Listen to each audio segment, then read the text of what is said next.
لا حول ولا قوة إلا بالله العلي العظيم. توسلت بالحي القيوم الذي لا يموت أبدا دفعت ونسوا بألف ألف. لا حول ولا قوة إلا بالله العلي العظيم. رب اشرح لي صدري ويسر لي أمري واحلل عقدة من لساني يفقهوا قولي. قال الله تعالى في القرآن المجيد: أعوذ بالله من الشيطان الرجيم. بسم الله الرحمن الرحيم.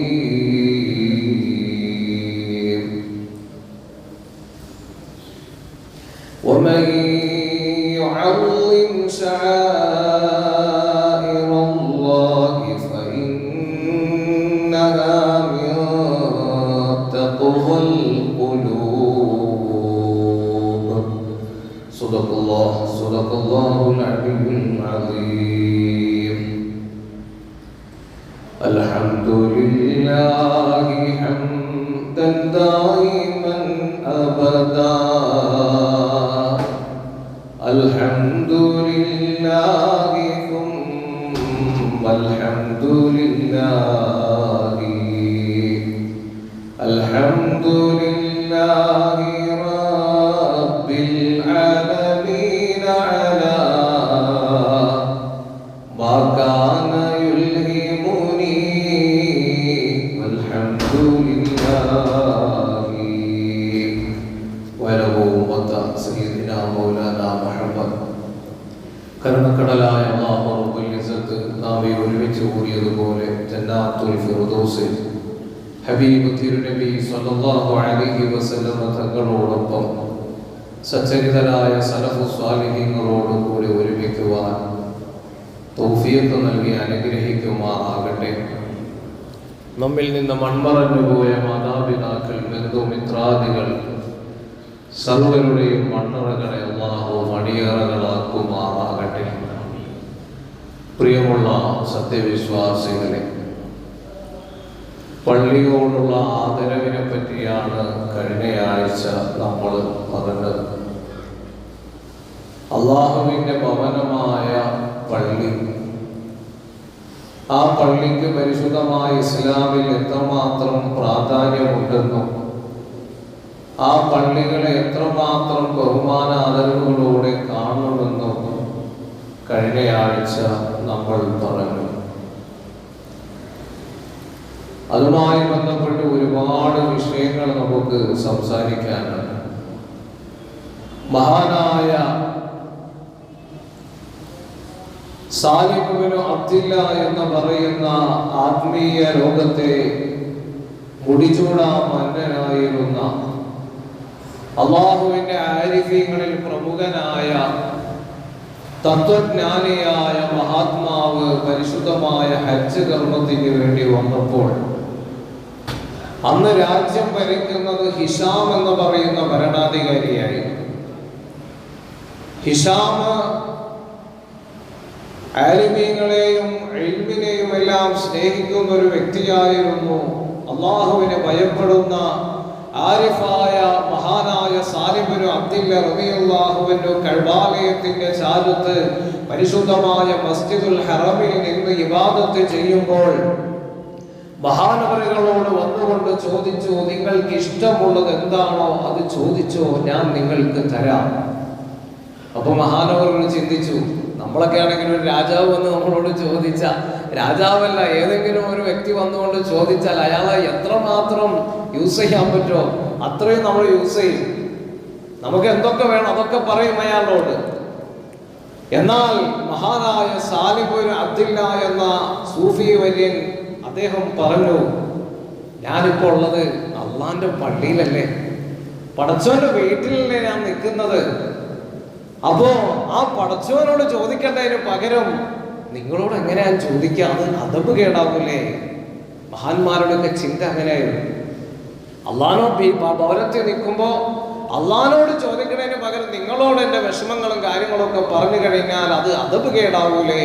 അപ്പോ മഹാനവറുകളെ പറ്റി ശരിക്കറിയാവുന്ന ഹിശാം എന്ന് പറയുന്ന ഭരണാധികാരി അദ്ദേഹം തിരിച്ചുപോയി. അത് കഴിഞ്ഞിട്ട് കഅബാലയത്തിൽ നിന്നുകൊണ്ട് പുറത്തേക്ക് ഇറങ്ങിയിട്ട് മഹാനവറുകൾ ഇങ്ങനെ വരുന്ന സമയത്ത് അദ്ദേഹത്തോട് ചോദിച്ചു, ഇപ്പൊ പള്ളിയുടെ ഉള്ളിൽ നിന്ന് പുറത്തേക്ക് ഇറങ്ങിയല്ലോ, ഇനിയിപ്പോ പറയാലോ. അപ്പോ മഹാനവറുകൾ പറഞ്ഞു, ദുനിയവിയായ കാര്യമാണോ ഉഖറവിയായ കാര്യമാണോ നിങ്ങളോട് ചോദിക്കേണ്ടത്? അപ്പൊ പറഞ്ഞു, നിങ്ങൾക്ക് ഇഷ്ടമുള്ളത് ചോദിക്കാം. ഉഖറവിയായത് എന്തായാലും പഠിച്ചവനക്കെല്ലാം പറ്റുള്ളൂ, നിങ്ങളെ കൊണ്ട് പറ്റൂല. ദുനിയവിയായ കാര്യം അത് ഞാൻ എൻ്റെ റബ്ബിനോട് പോലും ഇതുവരെ ഭൗതികമായ വിഷയങ്ങളെപ്പറ്റി, ദുനിയാവിലെ പ്രയാസങ്ങളെപ്പറ്റി ഇതുവരെ ഞാൻ പറഞ്ഞിട്ടില്ല, പിന്നെ എങ്ങനെയാണ് നിങ്ങളോട് പറയുന്നതെന്ന് മഹാനായ സാലിം ബിൻ അബ്ദില്ലാ റളിയല്ലാഹു അൻഹു പറയുകയാണ്. ഹാഫിദ് ഇബ്നു കസീർ അൽ ബിദായത്തു വൻ നിഹായയുടെ 9-ാം വാള്യം 235-ാമത്തെ പേജിൽ ഈ സംഭവം രേഖപ്പെടുത്തിയതായി കാണാവുന്നതാണ്. അപ്പോൾ അള്ളാന്റെ മഹാന്മാരൊക്കെ അങ്ങനെയായിരുന്നു. പള്ളിയിൽ വന്നാൽ അള്ളാനോടല്ലാതെ വേറൊന്നും അവർക്ക് മിണ്ടുന്നത് പോലും ഇഷ്ടമുണ്ടായിരുന്നില്ല. അത്രയും സൂക്ഷ്മതയോടുകൂടിയായിരുന്നു അവരൊക്കെ ജീവിച്ചിരുന്നത്. പള്ളി എന്ന് പറഞ്ഞാൽ വളരെ ബഹുമാനത്തോടെ കാത്തു സൂക്ഷിക്കേണ്ടതാണ്. ചെറിയ മക്കളെയൊക്കെ നമ്മൾ പള്ളിയിൽ കൊണ്ടുവരാറുണ്ട്. ചെറിയ കുട്ടികളെ കൊണ്ടുവരണം. പക്ഷേ പക്വതയില്ലാത്ത വളരെ ചെറിയ മക്കളെ പള്ളിയിൽ പ്രവേശിപ്പിക്കുന്നത് അത് കറാഹത്താണ്. അലാമ സാവി റഹിമഹുല്ലാ അവിടുത്തെ ഗ്രന്ഥത്തിന്റെ 3-ാം വാള്യം 107-ാമത്തെ പേജ് രേഖപ്പെടുത്തുന്നുണ്ട്. ചെറിയ മക്കൾ, കാരണം അവർക്ക് നജസൊന്നും അറിയില്ല. നിസ്കരിക്കുന്ന ആളുകൾക്ക് ഒരു വസ്വാസം ഉണ്ടാവും. അതുകൊണ്ട് തന്നെ അപ്പൊ എല്ലാവരും തെളിവ്, റസൂലുള്ള സുജൂദിൽ കിടന്നപ്പോൾ ഹസൻ ഹുസൈൻ റളിയല്ലാഹു അൻഹു പുറത്ത് കയറിയല്ലോ, ഇതാണ് തെളിവായിട്ട് പലരും പറയാനുള്ളത്. എന്നാൽ പക്വതയില്ലാത്ത കുട്ടികൾ വരുമ്പോൾ ചിലപ്പോൾ അവരുടെ ശരീരത്തിൽ നജസ് ഉണ്ടാവും. അവർ മൂത്രമൊഴിക്കുമ്പോൾ ചില സമയത്തൊക്കെ ചിലപ്പോൾ നമ്മൾ കുടുങ്ങിപ്പോകും. എന്നാലും മാക്സിമം കൊണ്ടുവരാതിരിക്കുക. കറാഹത്താണ് ചെറിയ കുട്ടികളെ പള്ളിയിൽ പ്രവേശിപ്പിക്കുന്നത്. അതേപോലെ തന്നെ നമ്മൾ പ്രത്യേകം മനസ്സിലാക്കേണ്ട ഒരു കാര്യമാണ്, ചില സ്ഥലങ്ങളിലൊക്കെ കാണാം ഈ ക്ലാസ്സുകളും പരിപാടിയൊക്കെ നടക്കുമ്പോൾ പള്ളി കിടക്കുന്ന മുസല്ല, പള്ളിയിലെ പായ, ഇതൊക്കെ കൊണ്ടുപോയിട്ട് മറ്റുള്ള പരിപാടികൾക്ക് കൊണ്ടുപോകും. അതുപോലെ മയ്യത്ത് കൊണ്ടുവന്നാൽ ആ മയ്യത്തുമായി ബന്ധപ്പെട്ട് പള്ളിയിലെ സാധനങ്ങൾ എടുത്തു കൊണ്ടുപോയിട്ട്, ഇവിടെ ഒന്നും അങ്ങനെ ഞാൻ കണ്ടിട്ടില്ല, ചില സ്ഥലങ്ങളിലൊക്കെ കാണാവുന്നതാണ്. എന്നാൽ പള്ളിയിലുള്ള പായകൾ, അതുപോലെ തന്നെ വിരിപ്പ്, മുസല്ലകൾ, ഇത് പുറത്തു കൊണ്ടുപോയി ഉപയോഗിക്കാൻ പാടില്ല എന്ന് ഫത്ഹുൽ മുഈൻ പോലെയുള്ള ഗ്രന്ഥങ്ങളിലൊക്കെ വ്യക്തമായിട്ട് രേഖപ്പെടുത്തുന്ന കാര്യമാണ്. അതുപോലെ തന്നെ പള്ളിയിൽ ഒരാള് പ്രത്യേകമായി ആർക്കും ഇരിപ്പിടം, അങ്ങനെ ഒരു പരിപാടി മുസ്ലിമീങ്ങളുടെ പള്ളിയിലില്ല. ഇനിയിപ്പോൾ പള്ളിയിൽ ഒരാൾ ഒരു സ്ഥലത്തിരുന്നു, വെള്ളിയാഴ്ച ദിവസം ജുമുഅക്ക് ഒരാൾ വന്ന് നേരത്തെ ഇരുന്നു, അയാൾക്ക് എന്തെങ്കിലും അത്യാവശ്യ കാര്യമായിട്ട് പെട്ടെന്ന് ഉദു മുറിഞ്ഞു പോയി, അയാൾ പോയി. എന്നാൽ തിരിച്ചയാൾ വന്നു കഴിഞ്ഞാൽ അയാൾക്ക് അവിടെ നിന്നുകൊണ്ട് സ്ഥലം മാറിക്കൊടുക്കണമെന്നാണ് തുഫ പോലെയുള്ള ഗ്രന്ഥങ്ങളിൽ നമുക്ക് കാണാവുന്നത്. അതേ സമയത്ത് ചില പള്ളികളിലൊക്കെ കാണാം വിരിപ്പ് വെച്ചുകൊണ്ട് മറ്റൊക്കെ സ്ഥലം പിടിക്കുന്ന ഒരു പരിപാടി, വെള്ളിയാഴ്ചക്ക് നേരത്തെ വന്ന് സ്ഥലം പിടിക്കുക, അങ്ങനത്തെ പരിപാടി അത് മക്റൂഹാണെന്ന് കലിയൂബി പോലെയുള്ള ഗ്രന്ഥങ്ങളിൽ കാണാവുന്നതാണ്, കറാഹത്താണ്. എന്നാൽ മഹാനായ സയ്യിദുനാ സിദ്ദീഖുൽ അക്ബർ റളിയല്ലാഹു അൻഹു എല്ലാ ദിവസവും പള്ളിയിലെ മുമ്പിലെ സഫിലായിരുന്നു സിദ്ദീഖ് റളിയല്ലാഹു അൻഹു ഇരിക്കാറുണ്ടായിരുന്നത്. ആ സിദ്ദീഖ് റളിയല്ലാഹു അൻഹുവിന്റെ താരീഖ് ഗ്രന്ഥങ്ങൾ പരിശോധിച്ചാൽ കാണാം, ആ സിദ്ദീഖ് റളിയല്ലാഹു അൻഹു ഇരിക്കാറുള്ള സ്ഥലത്ത് വേറെ ആരും ഇരിക്കാറുണ്ടായിരുന്നില്ല. അതൊരു അദബാണ്, മര്യാദയാണ്. സ്വാലിഹ്യങ്ങളായ ആളുകൾ സ്ഥിരമായിരിക്കുന്ന സ്ഥലങ്ങളിൽ അവർക്ക് വേണ്ടി ഇട്ട് കൊടുക്കാവുന്നതാണ്. അതല്ലാതെ പ്രത്യേകമായിട്ട് പള്ളിയിൽ ഒരു ഇരിപ്പിടമായി എല്ലാ ദിവസവും ഞാൻ ഇവിടെ ഇരിക്കണമെന്ന് പറഞ്ഞുകൊണ്ട് ആർക്കും അവകാശം പിടിക്കാൻ പാടില്ല എന്ന് മഹാത്മാക്കളായ ഇമാമിയങ്ങൾ അവരുടെ ഗ്രന്ഥങ്ങളിൽ രേഖപ്പെടുത്തിയതായിട്ട് നമുക്ക് കാണാവുന്നതാണ്. പ്രിയപ്പെട്ടവരെ, പള്ളി എന്ന് പറയുന്നത് മുസ്ലിമിനെ സംബന്ധിച്ചിടത്തോളം ഏറ്റവും പ്രധാനമുള്ള ഒരു കാര്യമാണ്. കാരണം ഹബീബായ തിരുനബി സ്വല്ലല്ലാഹു അലൈഹി വസല്ലമ തങ്ങൾ മദീനയിൽ വന്ന സമയത്ത് 4 ദിവസം നബി സല്ലല്ലാഹു അലൈഹി വസല്ലമ തങ്ങൾ 4 ദിവസം താമസിച്ച സ്ഥലത്താണ് പരിശുദ്ധമായ ഖുബാ പള്ളി നബി സല്ലല്ലാഹു അലൈഹി വസല്ലമ തങ്ങൾ പണിതത്. നബി തങ്ങൾ പണക്കാരനായിരുന്നില്ല. നബി തങ്ങളുടെ അവസ്ഥ എന്തായിരുന്നു? വഫീ അബിയാതി റസൂലില്ലാഹി സ്വല്ലല്ലാഹു അലൈഹി വസല്ലമ മാ നസ്തൗഖിദു നാറാ. നബി തങ്ങളുടെ വീട്ടിൽ അടുപ്പ് പുകയാത്ത എത്രയോ ദിനങ്ങളുണ്ടായിരുന്നു, മാസങ്ങളോളം. എന്നിട്ടും ആ നബിതങ്ങൾ അള്ളാഹുവിന്റെ പള്ളി പണിയാൻ വേണ്ടിയിട്ട് അവിടുത്തെ സമ്പത്ത് ചെലവഴിച്ചു. നബിതങ്ങളുടെ കയ്യിൽ ഇല്ലാതിട്ട് അള്ളാഹുവിന്റെ റസൂൽ സ്വല്ലല്ലാഹു അലൈഹി വസല്ലമ തങ്ങൾ സഹാബത്തിനോട് കടം ചോദിച്ചു. ഇന്ന് 8 ലക്ഷം ആളുകൾ നിസ്കരിക്കുന്ന പരിശുദ്ധമായ മസ്ജിദുൻ നബവിയുടെ ചരിത്രം പരിശോധിച്ചു കഴിഞ്ഞാൽ കാണാം അള്ളാഹുവിന്റെ റസൂൽ സ്വല്ലല്ലാഹു അലൈഹി വസല്ലമ തങ്ങൾ ആ പള്ളി പണിതത് മഹാനായ സയ്യിദുനാ സിദ്ദീഖുൽ അക്ബർ റളിയല്ലാഹു അൻഹുവിന്റെ പൈസ കൊണ്ടായിരുന്നു. മഹാനായ സിദ്ദീഖ് റളിയല്ലാഹു അൻഹു ഹിജ്റ പോരുമ്പോൾ അവിടുത്തെ പ്രിയപ്പെട്ട പൊന്നുമകൾ അസ്മാ റളിയല്ലാഹു അൻഹാ, അസ്മാ ബീവി റളിയല്ലാഹു അൻഹയുടെ പ്രസവവും മറ്റ് ചെലവിനും വേണ്ടിയിട്ട് 5000-ഓളം ദിർഹം സിദ്ദീഖുൽ അക്ബർ റളിയല്ലാഹു അൻഹു കയ്യിൽ പിടിച്ചിട്ടുണ്ടായിരുന്നു. നബി തങ്ങൾ പള്ളി പണിയണമെന്ന് ആവശ്യപ്പെട്ടപ്പോൾ മഹാനായ സിദ്ദീഖ് റളിയല്ലാഹു അൻഹു കയ്യിലുണ്ടായിരുന്ന പൈസ എടുത്തുകൊണ്ട് അള്ളാന്റെ റസൂലിന് കൊടുക്കുകയാണ്. സ്വന്തം ആവശ്യം, സ്വന്തം മകളുടെ ആവശ്യം അതിനേക്കാളും പ്രാധാന്യം നൽകിയത് നബി സല്ലല്ലാഹു അലൈഹി വസല്ലമ തങ്ങൾ പള്ളിയുടെ കാര്യം പറഞ്ഞതിനായിരുന്നു.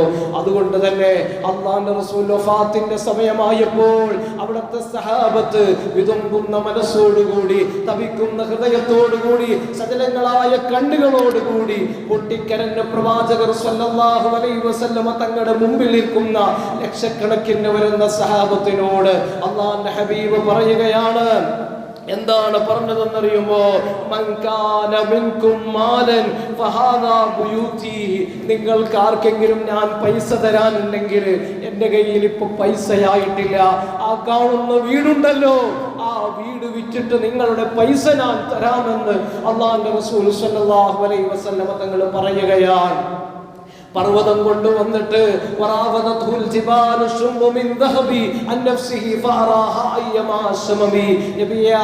പർവ്വതം മുഴുവൻ സ്വർണമാക്കി തരട്ടെയോ എന്ന്, മാമല കൊണ്ടുവന്നിട്ട് കനകമാക്കട്ടെ എന്ന് ചോദിച്ചപ്പോ വേണ്ട എന്ന് പറഞ്ഞ നേതാവ് വഫാത്താകുമ്പോ ഒന്നും കയ്യിലില്ല, എന്റെ വീട് വിറ്റിട്ട് നിങ്ങൾക്ക് ആർക്കെങ്കിലും ഞാൻ പൈസ തരാനുണ്ടെങ്കിൽ ആ ഹക്കടപാട് ഇതിൽ നിന്നെടുത്തോ എന്ന് പറയുമ്പോ അല്ലാഹുവിന്റെ റസൂല് പറയുകയാണ്, ഇല്ല അബൂബക്കറിൻ, അബൂബക്കറിന് ഒഴിച്ച് എന്റെ സുഹൃത്തായ അബൂബക്കറിന് ഞാൻ എത്ര കൊടുത്താലും മതിയാവില്ല.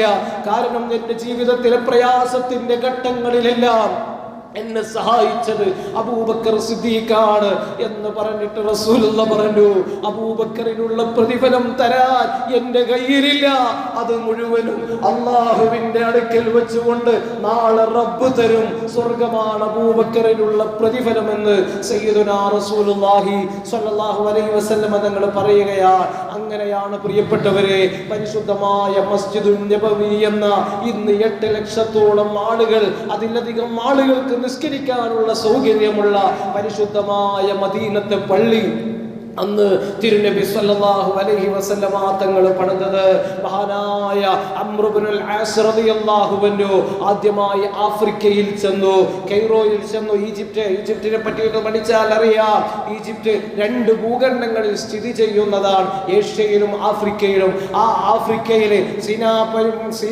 മരുഭൂമി അടക്കമുള്ള പല ഭാഗങ്ങളും ഏഷ്യയിലാണെങ്കിൽ മറ്റൊരു ഭാഗമുള്ളത് ആഫ്രിക്കയിലാണ്.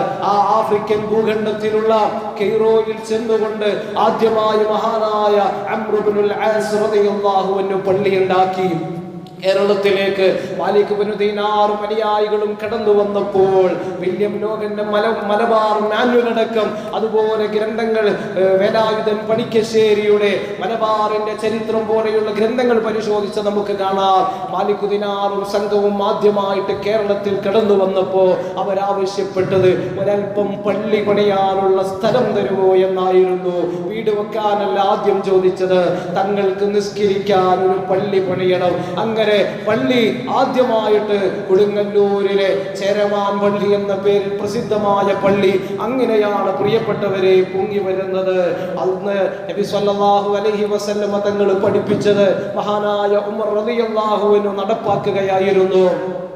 കൂഫയിലെ ഗവർണറെ വിളിച്ചുകൊണ്ട് മഹാനായ ഉമർ റളിയല്ലാഹു അൻഹു പറഞ്ഞു, അവിടെ നിങ്ങൾ പള്ളികൾ പണിയണം. ഉമർ റളിയല്ലാഹു അൻഹു മഹാനായ സഅദ് ഇബ്നു അബീ വഖാസ് റളിയല്ലാഹു അൻഹു ആയിരുന്നു അന്ന് കൂഫയിലെ ഗവർണർ ആയിരുന്നത്. സഅദ് ഇബ്നു അബീ വഖാസിനെ വിളിച്ചുകൊണ്ട് പറഞ്ഞു, പട്ടണങ്ങളിൽ ചെന്നുകൊണ്ട് നിങ്ങൾ അവിടെ എല്ലാ പള്ളികൾ പണിയുക. അതുപോലെ ഓരോ ഗ്രാമങ്ങളിൽ ചെന്നുകൊണ്ട് അവിടെ നിങ്ങൾ ചെറിയ പള്ളികൾ പണിയുക എന്ന് മഹാനവറുകളെ വിളിച്ചുകൊണ്ട് പറയുകയാണ്. അതുപോലെ തന്നെ ഈജിപ്തിലെ ഗവർണറായിരുന്ന മഹാനായ അംർ ഇബ്നുൽ ആസിയെ വിളിച്ചുകൊണ്ട് സഅദ് ഇബ്നു അബീ വഖാസിനെ കൂഫയിൽ പറഞ്ഞതുപോലെ തന്നെ അംർ ഇബ്നുൽ ആസിയെ വിളിച്ചുകൊണ്ട് അല്ലാഹുവിന്റെ റസൂൽ പറയുകയാണ്. അങ്ങനെയാണ് പ്രിയപ്പെട്ടവരെ, ലോകത്ത് മുഴുവനും മുസ്ലിമീങ്ങൾ സഹാബത്ത് ചെന്നുകൊണ്ട് താബീങ്ങൾ ചെന്നുകൊണ്ട് പള്ളികൾ ഉണ്ടാക്കിയത്.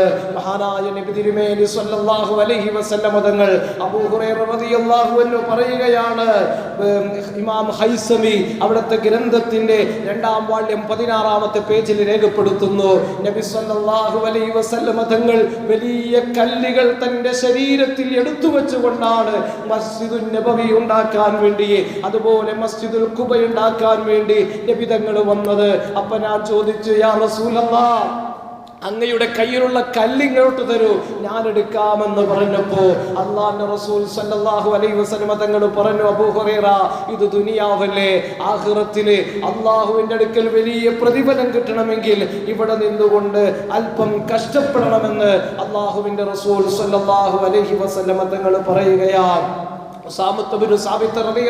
പറയുന്നു, ഞങ്ങൾ മദീനത്തെ പള്ളി പണിത സമയത്ത് ചെറിയ പള്ളിയായിരുന്നു. നബി തങ്ങളുടെ അടുക്കല് ഞങ്ങൾ ഈത്തപ്പനകൾ ഉണ്ടാക്കിയ പള്ളി പുതുക്കി പണിയാൻ വേണ്ടിയിട്ട് എല്ലാവരും സമാഹരിച്ച പണവുമായിട്ട് അള്ളാന്റെ റസൂലിന്റെ അടുക്കലേക്ക് ചെന്നപ്പോ അള്ളാന്റെ റസൂല് പറഞ്ഞു, എനിക്ക് ഈ പള്ളി മതി. മൂസാ അലൈഹി സ്വലാത്തു വസ്സലാമിന്റെ പന്തല് അതിന്റെ മാതൃകയിലാണ് ഈ പള്ളിയുള്ളത്, ഇത് മതി എന്ന് റസൂലുള്ളാഹി തങ്ങൾ പറഞ്ഞു. അപ്പൊ ഞങ്ങൾ ചോദിച്ചു, ബഹുമാനപ്പെട്ട ഹൈസമി അവിടുത്തെ ഗ്രന്ഥത്തിൽ രേഖപ്പെടുത്തുന്നുണ്ട്, അതുപോലെ തന്നെ വഫാഉൽ വഫായിന്റെ 1-ാം വാള്യം 365 രേഖപ്പെടുത്തുന്നുണ്ട്. നബി തങ്ങൾ പറഞ്ഞു, മൂസാ നബി അലൈഹി സ്വലാത്തു വസ്സലാമിന്റെ പന്തലെന്ന് പറഞ്ഞാൽ ഇങ്ങനെ നിന്നിട്ട് താഴെ നിന്നിട്ട് കൈയൊന്ന് നീട്ടിക്കഴിഞ്ഞാൽ ആ കൈ മുട്ടുമായിരുന്നു മുകളിൽ. അത്രയും ചെറിയ പന്തലായിരുന്നു. ഇതുപോലെയായിരുന്നു മസ്ജിദുൻ നബവി ഉണ്ടായിരുന്നത്. അങ്ങനെ ചോർന്നൊലിക്കുന്ന ആ പള്ളിയിൽ സഹാബത്ത് നമസ്കരിച്ചു. ഉമർ റളിയല്ലാഹു അൻഹുവിന്റെ കാലം വന്നു. ഉമർ റളിയല്ലാഹു അൻഹു പുതുക്കി പണിതു. അതും ഇതേപോലെ തന്നെയായിരുന്നു. ഈത്തപ്പനകൾ കൊണ്ടായിരുന്നു, ഈത്തപ്പന മട്ടൽ കൊണ്ടായിരുന്നു, ഈത്തപ്പന ഓല കൊണ്ട് അതിന് മേൽക്കൂരയുണ്ടാക്കി. എന്നാൽ മഹാനായ ഉസ്മാൻ ഇബ്നു അഫ്ഫാൻ റളിയല്ലാഹു അൻഹുവിന്റെ കാലഘട്ടം വന്നപ്പോൾ ഉസ്മാൻ റളിയല്ലാഹു അൻഹുവിനോട് എല്ലാവരും പരാതി പറഞ്ഞു, മുസ്ലിമീങ്ങളുടെ എണ്ണം കൂടിയിരിക്കുകയാണ്, പള്ളിയിൽ നിസ്കരിക്കാൻ തികയുന്നില്ല, എല്ലാവരും പുറത്തു നിന്നിട്ടാണ് നമസ്കരിക്കുന്നത്, പള്ളി പുതുക്കി പണിയണമെന്ന് പറഞ്ഞപ്പോൾ മഹാനായ ഉസ്മാൻ ഇബ്നു അഫ്ഫാൻ റളിയല്ലാഹു അൻഹു ആണ് ഏറ്റവും മുന്തിയ കുമ്മായം കൊണ്ടുവന്നുകൊണ്ട് ചരിത്രത്തിന്റെ ഗ്രന്ഥങ്ങൾ പരിശോധിച്ചാൽ കാണാം, ബത്നുൻ നഖൽ എന്ന് പറയുന്ന താഴ്വാര, വഫാഉൽ വഫാ എന്ന ഗ്രന്ഥത്തിൽ പറയുന്നുണ്ട്, ആ താഴ്വാരത്തിലെ ഏറ്റവും മുന്തിയ കുമ്മായം കൊണ്ടുവന്നു. എന്നിട്ട് പള്ളി ഉണ്ടാക്കി. എന്നിട്ട് അതിന്റെ ഭിത്തികളിലൊക്കെ കൊത്തുപണികൾ ചെയ്തുകൊണ്ട് സുന്ദരമായ പള്ളി മഹാനായ ഉസ്മാൻ ഇബ്നു അഫ്ഫാൻ റളിയല്ലാഹു അൻഹു ആണ് പിന്നീട് പുതുക്കി പണിതത് എന്ന് ചരിത്ര ഗ്രന്ഥങ്ങൾ നമുക്ക് കാണാവുന്നതാ. പ്രിയപ്പെട്ടവരെ, അപ്പോ ഇസ്ലാമിന്റെ ചരിത്രം എന്ന് പറഞ്ഞാൽ പള്ളികളുമായി ബന്ധപ്പെട്ട ചരിത്രമാണ്. ഉസ്മാൻ ഇബ്നു അഫ്ഫാനോട് ആളുകൾ പറഞ്ഞു, ഇത്രയും വലിയ പള്ളി വേണോ എന്ന് ചോദിച്ചപ്പോ, പള്ളി പുതുക്കി പണിയണോ എന്ന് ചോദിച്ചപ്പോൾ അവിടുന്ന് പറഞ്ഞു, മൻ ബനാ മസ്ജിദൻ ലില്ലാഹി ബനല്ലാഹു ബൈതൻ ഫിൽ ജന്ന. ആരെങ്കിലും ഒരു പള്ളി പണിത് കഴിഞ്ഞാൽ അയാൾക്ക് സ്വർഗ്ഗത്തിൽ വീടുണ്ടെന്ന് അല്ലാഹുവിന്റെ ഹബീബ് പറഞ്ഞത് ഞാൻ കേട്ടിട്ടുണ്ട്. അതുകൊണ്ട് പള്ളികൾ നമുക്ക് ഒരുപാട് വേണമെന്ന് പറഞ്ഞ് ഉസ്മാൻ റളിയല്ലാഹു അൻഹു ആണ് പ്രിയപ്പെട്ടവരെ പള്ളികൾ അന്ന് വിപുലമാക്കിയത്. മഹാനായ അലിയാർ തങ്ങള് പള്ളിയിലേക്ക് കടന്നു വന്നപ്പോ പള്ളിയിൽ ഒരാൾ വിളക്ക് കത്തിക്കുന്നത് കണ്ടു. അപ്പൊ അലി ഇബ്നു അബീ താലിബ് റളിയല്ലാഹു അൻഹു പറഞ്ഞു, നവ്വറല്ലാഹു ഖബറഹു, നിങ്ങളുടെ ഖബർ അല്ലാഹു പ്രകാശിപ്പിക്കട്ടെ. അല്ലാഹുവിന്റെ റസൂലിന്റെ പള്ളിയിൽ നിങ്ങൾ വിളക്ക് വെച്ചതുകൊണ്ട്, അല്ലാഹുവിന്റെ റസൂലിന്റെ പള്ളി നിങ്ങൾ പ്രകാശിപ്പിച്ചതുകൊണ്ട് അല്ലാഹു നിങ്ങളുടെ ഖബർ പ്രകാശിപ്പിക്കട്ടെ എന്ന് മഹാനായ അലിയാർ തങ്ങൾ ദുആ ചെയ്യുകയാ. പള്ളികളിൽ വരുമ്പോ നല്ല വസ്ത്രങ്ങൾ ധരിച്ചു വരണം, വൃത്തിയോടെ വരണം. ചിലരെ നെരിയാണിക്ക് താഴെ തുണി എടുത്തിട്ട് നജസ്സുകൾ ഇങ്ങനെ ചവിട്ടി ആ തുണികളിൽ നജസ്സുണ്ടാകും, എന്നിട്ട് അതുമായി പള്ളിയിൽ കയറി വരുന്നവരുണ്ട്. ശ്രദ്ധിക്കേണ്ടതുണ്ട് സഹോദരങ്ങളെ. അതുപോലെ വെള്ളിയാഴ്ചയും മറ്റുമൊക്കെ പള്ളിയിൽ വരുമ്പോ എപ്പോഴും സുഗന്ധം പൂശുക. കാരണം നബി സല്ലല്ലാഹു അലൈഹി വസല്ലം തങ്ങൾ പറഞ്ഞു, മഹാരിമുൽ അഖ്ലാഖ് എന്ന് പറയുന്ന ഗ്രന്ഥത്തിൽ കാണാം, സാധാരണ നിസ്കരിക്കുന്നതിനേക്കാളും 70 ഇരട്ടി പ്രതിഫലം കൂടുതലാണ് ഒരാൾ അത്തർ തേച്ചുകൊണ്ട് നിസ്കരിച്ചു കഴിഞ്ഞാൽ. അതുപോലെ തന്നെ പള്ളിയിൽ വരുമ്പോൾ വെള്ളിയാഴ്ച പലരും കാണാം ഖുതുബ തുടങ്ങിയ ചിലപ്പോൾ സുന്നത്ത് തഹിയ്യത്ത് നിസ്കരിക്കൂല. എന്നാൽ ഖുതുബയുടെ സമയത്താണ് പള്ളിയിൽ കയറി വരുന്നതെങ്കിൽ പോലും പെട്ടെന്ന് 2 റക്അത്ത് തഹിയ്യത്ത് നിസ്കരിക്കണമെന്നാണ് അല്ലാഹുവിന്റെ റസൂൽ പഠിപ്പിച്ചത്. സുലൈമാനുൽ ഖത്ഫാനി എന്ന് പറയുന്ന മഹാനായ സഹാബി പണ്ഡിതൻ, അദ്ദേഹം പള്ളിയിൽ കയറി വന്നു. നബി തങ്ങൾ ഇങ്ങനെ ഖുതുബ ഓതിക്കൊണ്ടിരിക്കുക, അദ്ദേഹം പെട്ടെന്ന് അവിടെ ഇരുന്നു. അപ്പൊ റസൂലുള്ളാഹി തങ്ങൾ പറഞ്ഞു, സുലൈമാനെ 2 റക്അത്ത് സുന്നത്ത് നിസ്കരിച്ചുകൂടെ എന്ന് മഹാനായ നബി സല്ലല്ലാഹു അലൈഹി വസല്ലം തങ്ങൾ അദ്ദേഹത്തോട്, ഖത്ഫാനി ഗോത്രക്കാരനായ ആ മഹാത്മാവിനോട് പറഞ്ഞതായിട്ട് ഹദീസിന്റെ ഗ്രന്ഥങ്ങളിലൊക്കെ കാണാവുന്നതാണ്. അതുപോലെ പള്ളിയിൽ എന്താവശ്യത്തിന് കയറാണെങ്കിൽ തന്നെയും വുദൂ സുന്നത്താണ്. വുദൂ ഇല്ലാതെ പള്ളിയിൽ കയറ് കറാഹത്താണെന്ന് ഇഹ്യാ ഉലൂമുദ്ദീൻ പോലെയുള്ള ഗ്രന്ഥങ്ങളിൽ ഇമാം ഗസാലിയെ പോലെയുള്ള മഹാത്മാക്കൾ പറയുന്നതായിട്ട് കാണാവുന്നതാണ്. അതുപോലെ തന്നെ ഇഖാമത്ത് കൊടുത്തു കഴിഞ്ഞാൽ പിന്നെ തഹിയ്യത്ത് നിസ്കരിക്കൽ, സുന്നത്ത് നിസ്കരിക്കൽ കറാഹത്താണ്. അതുപോലെ തന്നെ അത്യാവശ്യ കാര്യം വന്നു കഴിഞ്ഞാൽ അമുസ്ലിമായ ആൾക്ക്, മുസ്ലിമീങ്ങളായ ആളുകളുടെ അനുമതി കൊടുത്തു കഴിഞ്ഞാൽ അയാൾക്ക് പള്ളിയിൽ കയറാവുന്നതാണ്. അതിൻ്റെ പേര് ഒരു അമുസ്ലിമായ ആള് എന്തെങ്കിലും ഒരു അത്യാവശ്യത്തിന് പള്ളിയിൽ കയറിയാൽ അതിന്റെ പേര് നമ്മൾ പ്രശ്നമുണ്ടാക്കേണ്ട കാര്യമില്ല. കല്യൂബി പോലെയുള്ള ഗ്രന്ഥങ്ങളിൽ ഇത് കാണാവുന്നതാണ്. പ്രിയപ്പെട്ടവരെ, മതേതര രാഷ്ട്രത്തിലെ ഇസ്ലാമിക റിപ്പബ്ലിക് പോലെയാണ് ഒരു മഹല്ല് എന്ന് പറയുന്നത്. അതുകൊണ്ട് തന്നെ മഹല്ലിന്റെ കാര്യങ്ങൾ വലിയ ഗൗരവത്തോടു കൂടി തന്നെ നമ്മൾ അത് കൈകാര്യം ചെയ്യേണ്ടതെന്ന് വലിയ ഒരു അമാനത്താണ്. അല്ലാഹുവിന്റെ റസൂൽ സ്വല്ലല്ലാഹു അലൈഹി വസല്ലം തങ്ങൾ പറഞ്ഞു, നാളെ ആഖിറത്തിൽ വരുന്ന സമയത്ത് മനുഷ്യർ വരുമ്പോ അല്ലാഹു തആല ചോദിക്കും, ഐന ജിറാനി, എന്റെ അയൽക്കാരെവിടെയെന്ന്. അപ്പോ അല്ലാഹുവോട് മനുഷ്യർ പറയും, ഫതഖൂലുൽ മലായികത്തു, അപ്പം മലക്കുകൾ ചോദിക്കും, പടച്ചോനെ റബ്ബനാ വമൻ യംബഗി അയ്യുജാവറക, നിന്റെ അയൽക്കാരോ, നിനക്ക് അയൽവാസികളോ? അപ്പൊ അല്ലാഹു സുബ്ഹാനഹു വ തആല പറയും, ഐന ഉമ്മാറുൽ മസാജിദ്, എവിടെയാണ് പള്ളികൾ പരിപാലിക്കുന്ന ആളുകള്, അവരെന്റെ അയൽക്കാരാണെന്ന് പറഞ്ഞിട്ട് അല്ലാഹു റബ്ബുൽ ഇസ്സത്ത് അവരെ ചേർത്ത് പിടിക്കുമെന്ന് സയ്യിദുനാ റസൂലുള്ളാഹി സ്വല്ലല്ലാഹു അലൈഹി വസല്ലം തങ്ങൾ പഠിപ്പിക്കുകയാണ്. പള്ളി പരിപാലനം എന്ന് പറയുന്നത് അല്ലാഹുവിന്റെ അടുക്കൽ വലിയ പ്രതിഫലം കിട്ടുന്ന കാര്യമാണ്. പക്ഷേ അതിന് യോഗ്യരായ ആളുകളെ മാത്രമാണ് ആ വിഷയത്തിൽ നമ്മൾ പരിഗണിക്കാവുകയുള്ളൂ.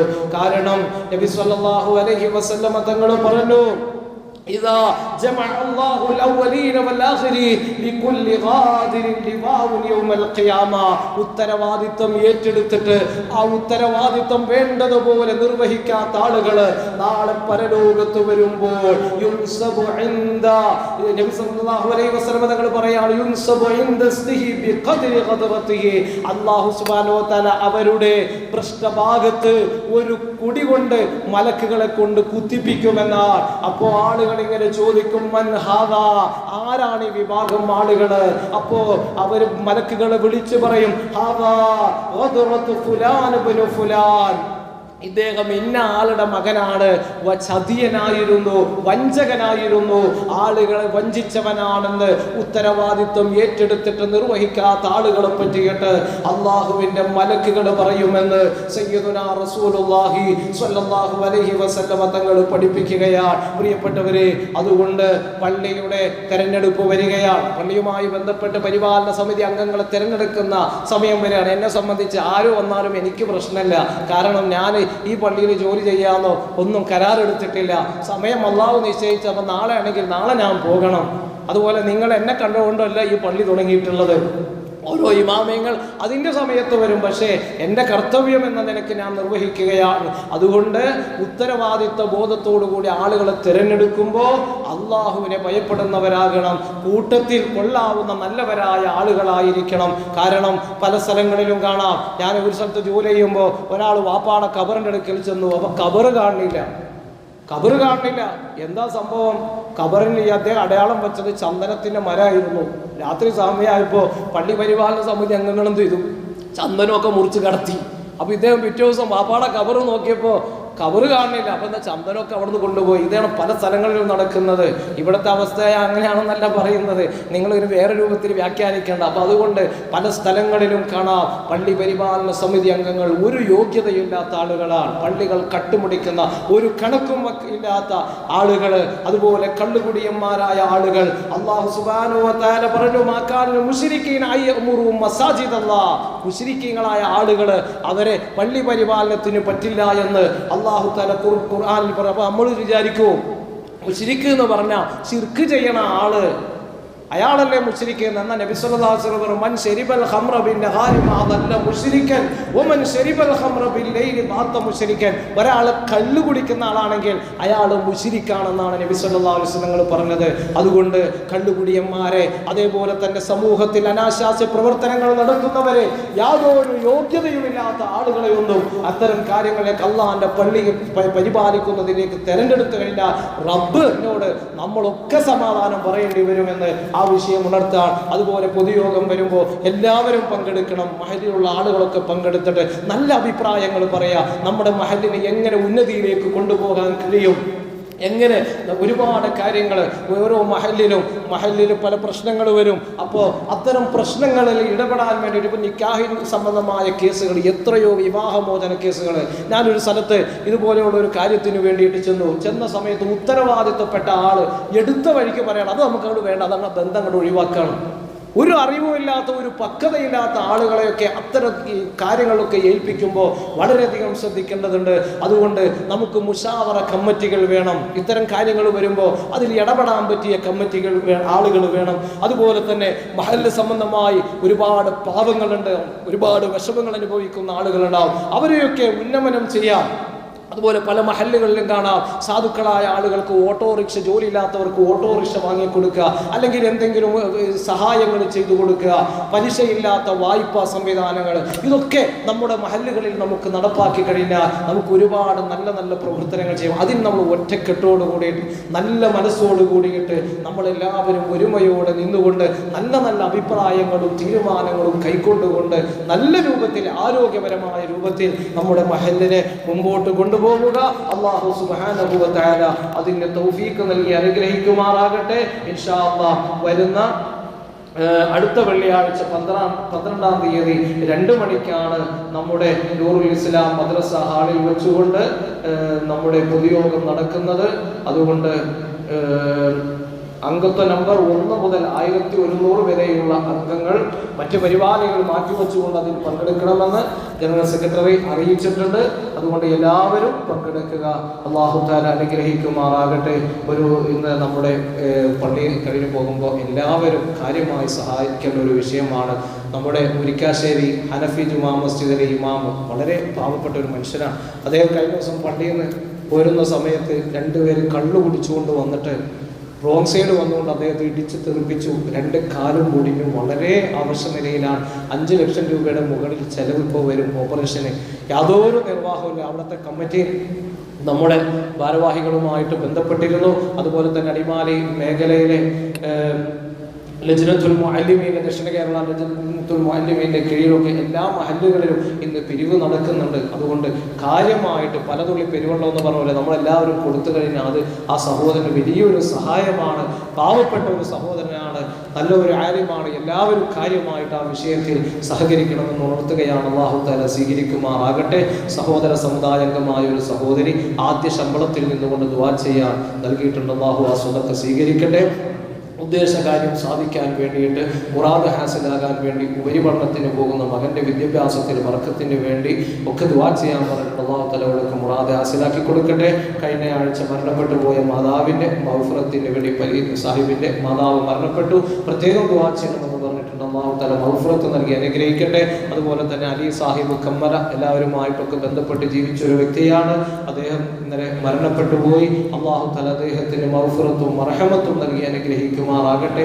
അതുപോലെ നാളെ ആരംഭിക്കുന്ന ട്യൂഷൻ സെന്ററിന്റെ ബർക്കത്തിന് വേണ്ടി ദ്വാരക്കാൻ പറഞ്ഞിട്ട് കടം വീടാൻ വേണ്ടി, ഭാര്യയുടെ കണ്ണിന്റെ കാഴ്ചശക്തി പെട്ടെന്ന് കിട്ടാൻ വേണ്ടിയിട്ട്, പേരക്കുട്ടിയുടെ രോഗം ശിഫയാകാൻ വേണ്ടി, അതുപോലെ ഒരു സഹോദരൻ പള്ളിയിൽ നിസ്കരിക്കാൻ വരുന്ന ഒരു സഹോദരൻ കാഴ്ച കുറഞ്ഞ് വളരെ പ്രയാസത്തിലാണ്, ഒരു സഹോദരൻ ഡയാലിസിന് വിധേയനായിക്കൊണ്ടിരിക്കാൻ, ഉമ്മാക്ക് വേണ്ടി പ്രത്യേകം ദ്വാരക്കാൻ വേറൊരു സഹോദരനുണ്ട്. അല്ലാഹു തആല എല്ലാവർക്കും ശിഫ നൽകി അനുഗ്രഹിക്കുമാറാകട്ടെ.